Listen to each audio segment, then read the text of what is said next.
नमस्कार दोस्तों।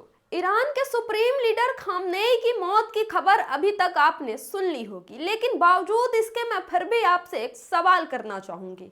सवाल मेरा यह है कि आप बेइज्जती की जीवन के बदले अगर सम्मान वाली मृत्यु मिले तो आप क्या स्वीकार करेंगे? वो सम्मानजनक, वो इज्जतदार मृत्यु, वो सर उठाकर मरने वाली मृत्यु, या फिर सर झुकाकर जीने वाली जिंदगी? तो आप लोगों में से बहुत सारे लोग ये जवाब देंगे, ये कहेंगे कि मैं एक इज्जतदार मौत ज्यादा बेहतर मानता हूं एक बेइज्जती वाली मौत से। मैं सर उठाकर मरना ज्यादा पसंद करूंगा बावजूद एक सर झुका के जीवन भर जिंदगी जीने से। दोस्तों, कुछ ऐसा ही किया खामनेई ने। खामनेई को अच्छे से पता था कि ईरान की जो इजराइल के साथ जंग हो रही है उसका मुस्तकबिल क्या होगा, उसका अंजाम क्या होगा। उसे इस जंग में या तो मरना है, और मरने की स्थिति तब आएगी जो पूरे सम्मान के साथ ईरान इजराइल के साथ लड़ेगा बिना कोई समझौता किए। लेकिन अगर ईरान इजराइल के साथ समझौता कर लेता है, अगर खामनेई अपना सर झुका लेते हैं, तो वो जीवन में जिंदा बच जाएंगे, वो जिंदा रह जाएंगे। लेकिन बावजूद इसके खामनेई ने एक सम्मानजनक शहादत अपनी मंजिल चुनी। खामनेई को पता था कि ये लड़ाई सिर्फ खामनेई, ईरान और इजराइल के बीच नहीं है। ये लड़ाई ईरान के मुस्तकबिल का है, ये लड़ाई ईरानियन का है, ये लड़ाई ईरान के इज्जत, मान, मर्यादा और सम्मान का है। खामनेई को पता था कि उसके मरने के बाद लोगों के मन में उसकी क्या छवि रह जाएगी, लोग क्या सोचेंगे कि हमारा जो सुप्रीम लीडर खामनेई थे उन्होंने सर झुका लिया, या फिर वो ये सोचेंगे कि हमारे 86 बरस के सुप्रीम लीडर खामनेई ने सर उठा के अपनी मौत को चुना, सर उठाकर अपनी शहादत को चुना। इन सब के बीच खामनेई को चुनना था कि वो एक इज्जत भरी शहादत चाहते हैं या जिल्लत भरी जिंदगी, जिसमें खामनेई ने इज्जत भरी शहादत को अपनी मंजिल चुन ली। दोस्तों, खामनेई 86 साल के थे, 86 के।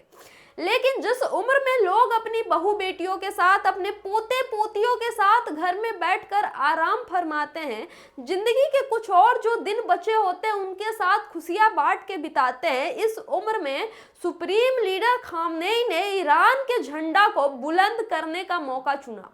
खामनेई चाहते तो समझौता करके बच सकते थे, खामनेई चाहते तो अपना घर छोड़कर, ईरान छोड़कर बाकी देशों पर जैसे दुश्मन देश हमला करते हैं वैसे किसी और देश भाग सकते थे। लेकिन खामनेई ने 86 वर्ष की उम्र में भी भागने की बजाय वहीं ईरान की धरती पर अपना शहादत देना ज्यादा बेहतर समझा। ईरान में खामनेई के घर पे जो हमला हुआ उसमें खामनेई के साथ उनके परिवार के कई सदस्यों की भी मृत्यु हो गई। खामनेई ने एक इज्जतदार शहादत पा लिया, लेकिन ईरान के लोगों के बीच उन्होंने जो अपनी छवि बनाई वो इस चीज की छवि बनाई कि एक 86 वर्ष का बुजुर्ग नेता भी अपने देश के लिए गर्व के साथ शहादत दे गया, चाहे वो चाहे तो भाग सकता था।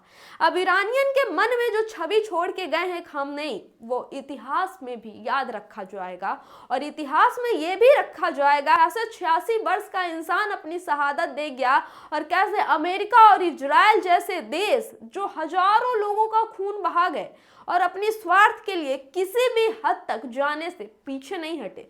दोस्तों, खामनेई की मौत के बाद अब ईरान घायल शेर बन चुका है।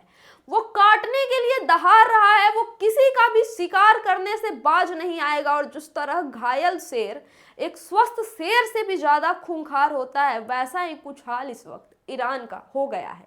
ईरान पहले से भी ज्यादा खूंखार हो चुका है और वो किसी को भी नहीं छोड़ेगा। वो लगातार ताबड़तोड़ हमले किए जा रहे हैं, और इजराइल के कई शहरों को ईरान ने नेस्तनाबूद कर दिया।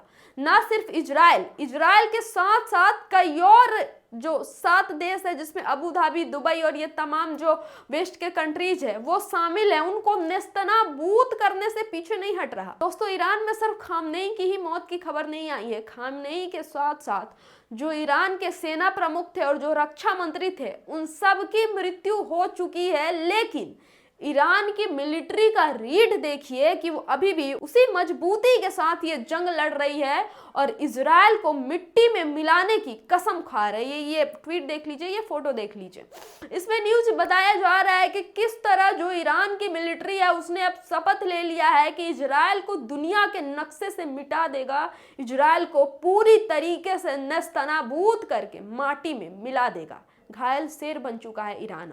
अब ईरान के खामनेई के मौत के बाद देश दुनिया में जो मुस्लिम समुदाय के लोग हैं, शिया समुदाय के मुस्लिम हैं, वो लगातार शोक व्यक्त कर रहे हैं। उसका कुछ नमूना, उसके कुछ सैंपल हमारे देश में भी देखने को मिले, जहां लखनऊ में कई जगहों पर विरोध प्रदर्शन किया गया, अमेरिका के खिलाफ, अमेरिका के मौत की बात कही गई और खामनेई की शहादत में आंसू बहाए गए। खामनेई की शहादत में लोगों के आंखों से आंसू छलक आए, महिलाएं रोती हुई नजर आई, बिलखती हुई नजर आई। उनका प्यारा सुप्रीम लीडर खामनेई अब इस दुनिया में नहीं रहा, शहादत को प्राप्त हो चुका है। जब भी इतिहास दुनिया के तमाम नेताओं को याद रखेगा, वो ये भी याद रखेगा कि कोई 86 साल का बुजुर्ग नेता था जिसने अपने देश के मुस्तकबिल के लिए मरना ज्यादा उचित समझा।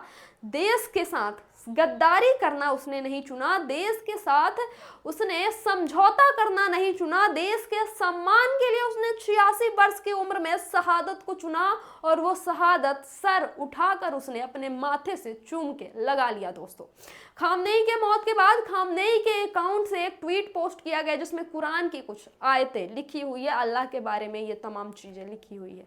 दोस्तों, खामनेई की मौत के बाद जो शिया मुसलमान है पूरे दुनिया भर में उनके बीच आक्रोश है और एक बार अमेरिका का जो सामंतवादी चेहरा है, जो मतलबी चेहरा है, जो खूनी चेहरा है, वो फिर भी दुनिया के सामने एक्सपोज हो गया। खामनेई की मौत की खबर जैसे ही सामने आई, ईरानी मीडिया ने यह खबर दी और देते वक्त वहां के एंकर टूट गए, रो पड़े वो न्यूज पढ़ते समय। ऐसे हालात बन गए थे ईरान में। लेकिन सबसे बड़ा सवाल यह है कि खामनेई के मौत के बाद अब ईरान कितना खूंखारी से बाकी देशों को बर्बाद करेगा, नेस्तनाबूद करेगा, ये तो देखना होगा। दोस्तों, इस खबर पर आपकी क्या राय है, कमेंट करके हमें जरूर बताएं। और अमेरिका को आप कैसा देश मानते हैं? एक गद्दार देश, एक सामंतवादी देश, एक मतलबी देश, एक खून खराबा वाला देश मानते हैं, या फिर शांति, सो कॉल्ड शांति स्थापित करने वाला देश? हमें कमेंट करके अपनी राय, अपनी प्रतिक्रिया जरूर दें। बहुत बहुत धन्यवाद। हमारे चैनल को सब्सक्राइब कीजिएगा अगर वीडियो अच्छा लगा हो तो।